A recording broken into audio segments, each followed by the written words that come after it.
Claudine Hemingway is a descendant of famed writer Ernest Hemingway. We bumped into each other at a party and decided to team up and dive deep into French history, but with a twist, by bringing a spotlight to those lesser known creatives in France. This is History with a Hemingway. Welcome back to Paris History, Avec Hemingway. I'm back with Claudine, and today we're talking about the Père-Lachaise Cemetery. This is a big one. If you guys don't know about it, you should. And Claudine's going to tell us more. This is the big one. If you are going to go to one cemetery in Paris, or even all of Europe, this is the one to go to. The Père-Lachaise is over in the 20th arrondissement and is one not to miss because it is massively huge and you have some of the best people and notable people in French history there. Père-Lachaise gets its name from the confessor of Louis XIV, a gentleman named Père Francois de Lachaise.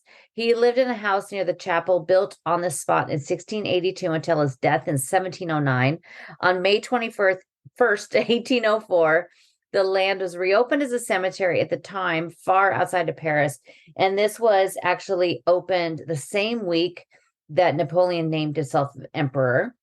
And it was Napoleon that kind of pushed this through. It was known as the Cemetery of the East. And it was rather unpopular due to the distance because very few people wanted to hold their funerals or bury people there because it would be too hard for them to visit their loved ones. That makes sense. And now it's like the most popular cemetery in Paris. It is. And you can still be buried in all these places. The very first burial was on June 4th, 1804. And it was of a 5-year-old girl named Adelaide Payard de Villeneuve. In 1805, they had an idea to move some of those famous names to the Père-Lachaise. Two of the first of the famous people found their way there were two of the French masters of words, the playwright Molière and the fabulist Jean de La Fontaine, which every French person knows because they had to read all of that through school. Molière, of course, was the major playwright in French history, kind of known as the father of France. They have two large grave sites that were erected side by side, although none of their remains are actually there, which is kind of common among the many people that are in Père-Lachaise going back in a lot of time. But Molière and Jean de La Fontaine actually didn't really like each other. They did not get along. So it's kind of funny that they are laying there figuratively for the rest of their life. It's not just for famous people. Like I said, anybody could be buried there. There is a funny thing where you basically buy a lease. And so say you die and you've bought a lease for 100 years. If your descendants 100 years later don't basically pay up again, they'll pull you up and throw you in another part of the cemetery. I know. I love how they kick you out. I know they kick you out, which is like, ugh. So I guess, that's kind of also horrible where somebody's like, I don't really care what happened to great Uncle Mark. I'm not paying his rent.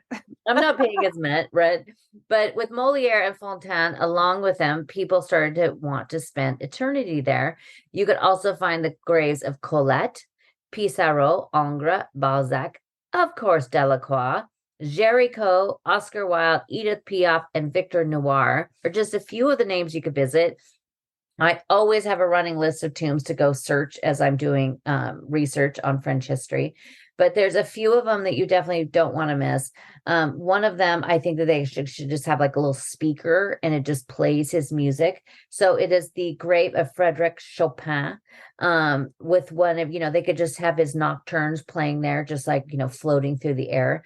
The Polish virtuoso made Paris his home, staked his claim to the Romantic movement of the 19th century. He arrived in Paris in 1831 in September after his plans to move to Italy were thwarted by the revolution in the country. He had a hard time getting a visa to France, from Poland. So he reached out to the French who were able to give him a visa that stated he was just passing through on his way to London, but he never went to London. He stayed in Paris the rest of his life, became a citizen in 1835. His life was filled with the friends like Delacroix and Liszt and his lover, George Sand. But it was his music that we still love today. Between 1830 and 1832, he wrote three of his most famous pieces, the Nocturnes. The twinkling and graceful notes were written when he was just 20 years old. Number 2 is the most recognized piece of music in the world and is what I play many times during the day when I sit and I write and I have to actually focus. But like many artists, Chopin died at a very early age. He rarely performed publicly, falling ill over the last few years of his life. And at 36, he died of tuberculosis. That's so young. Holy cow. The amount of famous people that were involved in like creatively that died at 36 and 37 are crazy. Like I actually have this running list, and someday we'll do podcast episodes about the amount of people and the very famous people that died at 36 and 37 years old. It's really, really bizarre. Yeah, don't they call it the curse of 37? Because like Yeah. Amy Winehouse, Kurt Cobain, the Doors guy, Yeah. all of them. But like old people like Van Gogh and those kind of guys. All those guys do, the dead guys that've been dead. Yeah, but it is kind of very strange. But before Chopin died, he planned out his entire funeral. And this is a story that I love. He wanted it to be held in the Église de la Madeleine, and he wanted Mozart Requiem performed. And this is where it all came to a screeching halt. At the time, women were not allowed to perform in the church, and it took almost 2 weeks from the church for the church to give in and allow Jean-Anne Castellan and Pauline Verdeau to perform, although they had to hide behind a black curtain in the church. Really? Yeah, so they had to, and later, Colette had funeral. There's all these people had their funerals there. But when he had his, they said that at first they were like, no, you can't do it because women can't perform here in the church. That's so sad. Very strange. But my guy Delacroix served as his pallbearer. They were friends for a long time, and he actually painted him once in a painting, a portrait of both Chopin and Georges Sand. And then after they broke up, Georges Sand had him cut it in half. So the part which just Chopin is in the Louvre. Chopin is buried in the Père-Lachaise in a grand tomb by Jean-Baptiste Classigny, who was the son-in-law of his former lover, Georges Sand. And then a marble Euterpe, who is the muse of music, cries, holding a broken lyre. As he was lowered into the ground at his very own funeral, his Sonata No. 2 was played. While his body is at Père-Lachaise in Division No. 11, his wishes was to have his heart buried in Poland. That's wow. That's wow. Yeah, and that happens a lot. There's a lot of times that's what they do with kings, like their entrails, like their part or their like all their innards would be someplace else, and their body be, I think they were just spreading the love around. It's terrifying. Kind of gross. Artist Amedeo Modigliani was born in Italy in 1884 and was rather sick as a child, but as a gifted artist at a very early age. He ended up arriving in Paris in 1906 with a bag full of money. He lived fast and fueled on drugs and alcohol. His portraits have a style that's easy to spot and known as a modi. The models with their long faces and sharp edges found the interest of the buying elite in Paris, but he suffered from mood swings and depression. He turned to opium and alcohol and was encouraged with the crowd he kept in Paris at the time. He suffered from tuberculosis on and off throughout his life, and it would be what ended up taking him down. On January 22nd, 1920, he was taken to the Hospital de la Charité, suffering from tuberculosis, meningitis, and paralyzed. He died January 24th. His longtime love and girlfriend, Jean Herbertrand, was pregnant with their child, couldn't take the grief, and tossed herself out of the fifth floor window of her parents' apartment in the Latin Quarter. At the time, he was penniless. Yeah, when he died, he was buried in the Bagneux Cemetery but the two lovers were reunited at Père-Lachaise in Division 96. Today, his paintings sell for millions of dollars. He's another one of those guys that didn't sell a lot of paintings when he was, alive. But right now, currently, there is an exhibit dedicated to him at the Musée de l'Orangerie, which is fantastic, which you definitely should see. Kind of a small exhibit, but it's really, really great. But yeah, the story of his, and I think we did a whole episode about her. And it's just such a sad story because her parents didn't want her with him. She had already had a child and she was pregnant with a second child. And just weeks after he died, she threw herself out the window. Yeah, I remember doing a whole episode about her. Yeah, it's very sad. Another gentleman that's another Polish roots is Guillaume Apollinaire. He was a Polish, a Belarusian, Italian poet. He was had a very short life, but quite a tale. And born in 1880, he moved to Paris before the turn of the century, became the biggest friend of some of the greatest artists at the time and writers, Gertrude Stein, Max Jacob, Chagall, Cocteau, Rousseau, and Picasso, as they explored the cafes of Montparnasse and Montmartre. From morning to night, their relationships led the poet to become a noted art critic and one of the first to coin the term cubism. However, some of his friendships with the artist would land Apollinaire in hot water. On September 7th, 1911, he was arrested with Picasso under suspicion of stealing the Mona Lisa, which we are going to talk way in depth about in December. Yeah. But after hearing the theft of La Joconde, Apollinaire thought he would be a good citizen. He went to the Paris Journal to report that his former assistant, Honoré Joseph Gary Pierrier, had stolen many sculptures from the Louvre in the past and sold them to both Apollinaire and Picasso. So he thought he'd go to the police and say, hey, I know this guy steals things from the Louvre. Maybe you should talk to him. But the police in turn arrested Apollinaire, held him for a week before he was released. They also arrested Picasso, and they let Picasso go pretty quick when they asked, and Picasso said, I don't know who that guy is. So it also kind of ruined their relationship. Apollinaire and Picasso weren't really friends after that moment. At the start of World War I, Apollinaire decided to become a French citizen and enlisted in the war, which would last until a piece of shrapnel tore through his helmet, almost killing him. The injury would alter his mind forever, and he would die and at just 38 years old in 1918 and laid to rest at Père-Lachaise in the 86th Division. I feel like there's so many young deaths in this cemetery. I know. I should go in there, and spend like 4 days making a spreadsheet of how old people were.